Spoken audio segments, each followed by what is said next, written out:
Mesdames et messieurs, bonjour. Je suis en fait tout à fait ravi de vous retrouver dans cette nouvelle édition, dans votre émission Midi Hockey, comme vous savez, Midi Hockey de vendredi, au cours duquel on essaye de vous présenter presque les grands événements qui ont émaillé la scène égyptienne durant les derniers jours, notamment durant les dernières 48 heures.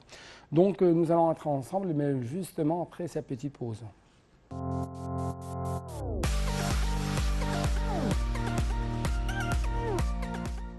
Commençons donc cette nouvelle édition de Midi Hockey et cette nouvelle tournée dans le monde égyptien, bien sûr, par la COP 27. Et à cet égard, on trouve que le président Abdel Fattah al-Sisi a assisté lundi dernier à l'inauguration de la 27e session de la conférence des parties de la Convention cadre des Nations Unies sur le changement climatique COP 27 à Sharm el-Sheikh. Ont pris la parole lors de la séance inaugurale de la conférence nombre de leaders éminents, dont le secrétaire général de l'ONU, Antonio Guterres, le président des Émirats arabes unis, Mohamed Ben Zayed Al Nahyan, qui accueillera également la prochaine conférence sur le climat COP28. Le président du Sénégal, M. Macky Sall, en qualité de président de l'Union africaine. Tout de suite un commentaire. Le président Abdel Fattah el-Sisi a assisté lundi à l'inauguration de la 27e session de la conférence des parties à la Convention cadre des Nations Unies sur les changements climatiques COP27 à Sharm el-Sheikh. Ont pris la parole lors de la séance inaugurale de la conférence nombre de leaders éminents, dont le secrétaire général de l'ONU, Antonio Guterres, le président des Émirats, Mohamed Ben Zayed Al Nahyan, qui accueillera la prochaine conférence sur le climat, COP28, et le président du Sénégal, Macky Sall, en qualité de président de l'Union africaine. Ont assisté également à la séance le président français Emmanuel Macron, le Premier ministre britannique Rishi Sunak, la Première ministre italienne Giorgia Meloni, la présidente de la Commission européenne Ursula von der Leyen et le secrétaire général de la Ligue arabe Ahmed Aboulreit.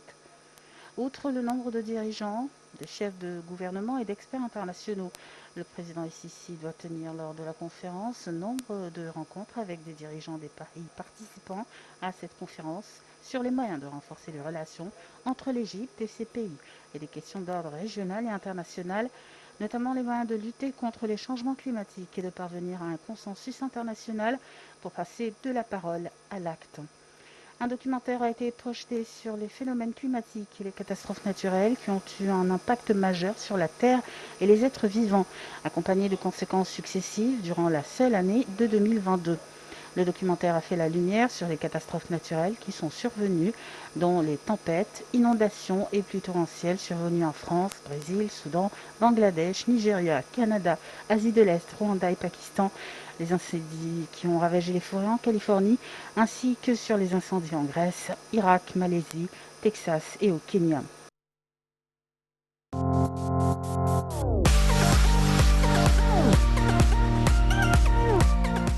Le coût des dommages structurels causés par les catastrophes naturelles en Afrique atteindra 415 milliards de dollars par an d'ici 2030 sans intervention rapide.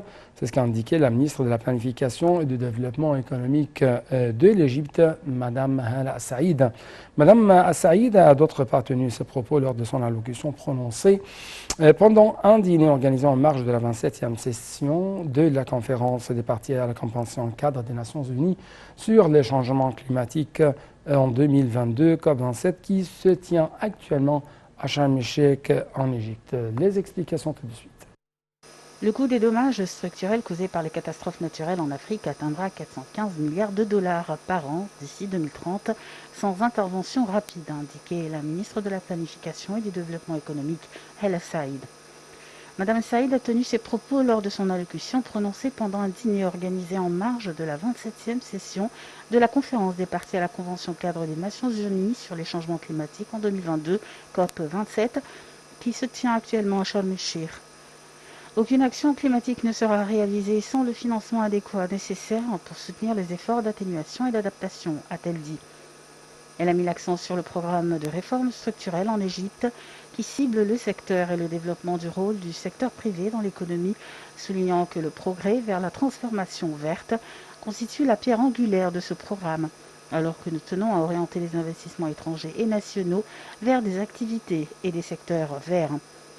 Le gouvernement donne également la priorité au renforcement des partenariats entre les secteurs publics et privés via le Fonds souverain d'Égypte Tahia Masr, a indiqué Mme Saïd, soulignant que ce dernier a été créé il y a 3 ans comme un mécanisme permettant au gouvernement de co-investir avec des partenaires locaux et étrangers. Le Fonds souverain d'Égypte tient également à attirer des investisseurs privés vers les opportunités prometteuses dans les ressources naturelles de l'Égypte, dont la lumière du soleil et le vent, a-t-elle précisé.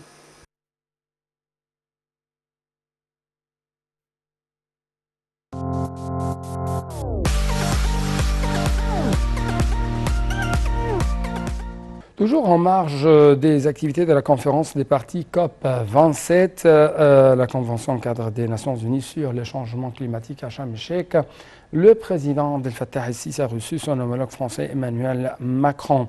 Le président el-Sisi a également reçu à Sharm el-Sheikh le Premier ministre britannique Rishi Sunak. Ces nouvelles ont été annoncées par le porte-parole de la présidence Bassem Aradi.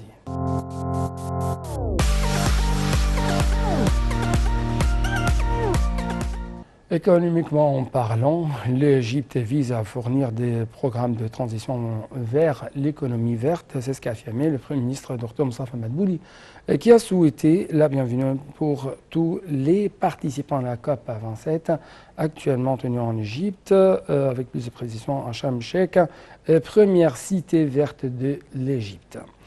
Dans une allocution lors de la séance de financement du climat à l'ère des crises multiples dans le cadre de la journée des finances, M. Madbouli a dit que la participation des ministres et des chefs des organisations internationales des institutions du secteur privé à la journée des finances prouvait l'harmonie entre les institutions et les questions influençant la société, notamment dans les pays en développement. La coopération entre le gouvernement et la société joue un grand rôle dans les programmes d'adaptation et d'atténuation, a-t-il dit.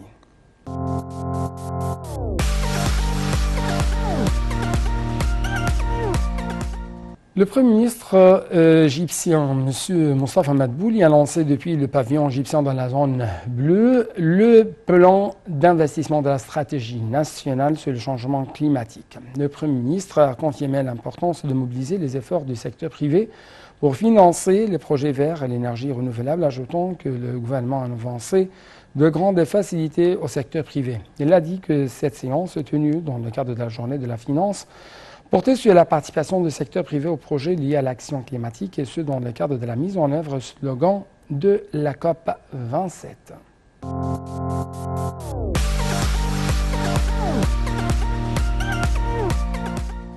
Quant à la ministre de l'Environnement, Yasmine Fouad, également coordinatrice ministérielle envoyée de la COP 27, elle a annoncé le début de journée thématique de la conférence sur le climat sous le nom de Journée des finances, soulignant à cet égard que le financement était la pierre angulaire de la mise en œuvre des mesures climatiques et fait partie du processus de la Convention cadre des Nations Unies sur le changement climatique et des négociations de l'accord de Paris.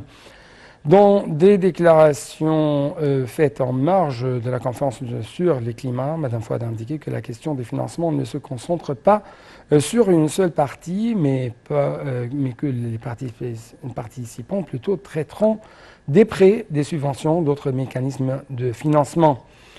Elle a affirmé que la difficulté d'accès aux ressources de financement constitue l'un des défis les plus importants auxquels est confronté le continent africain. Ce exige de trouver des mécanismes de financement innovants et de renforcer les capacités africaines, notamment à l'ombre des défis mondiaux tels que la pandémie du coronavirus et les effets croissants du changement climatique.